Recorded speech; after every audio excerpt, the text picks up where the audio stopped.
Well, the United Nations was founded about 70 years ago to promote international peace, security, and human rights, but sadly, many dictatorships have joined the UN, have been elevated to high posts, and have effectively hijacked the United Nations. And so sadly, the organization needs accountability. There is no high court like you have here in Israel or other countries. There is no effective institutions to watch the UN, so you need an outside body to watch them. Okay, let's talk about 2017 specifically. Was this a good year for Israeli diplomacy at the UN? Can be called a win after the humiliation, shall I say? I don't know if I should use that word. Maybe you disagree with that at the United Nations with the vote on Jerusalem, 128 against 9. Well, I think we have to understand what's the norm at the UN, and the norm is that the General Assembly condemns Israel every year in 20 resolutions, their annual resolutions, and in many other fora, such as the World Health Organization, the Human Rights Council, UNESCO, and so forth.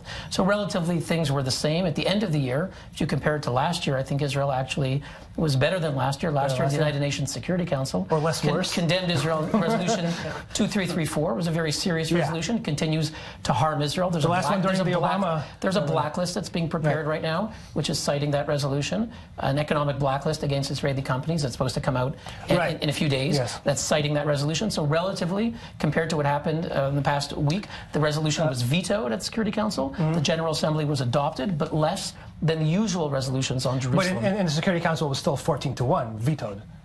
Yes, it was vetoed, unlike last year where it was adopted. Okay.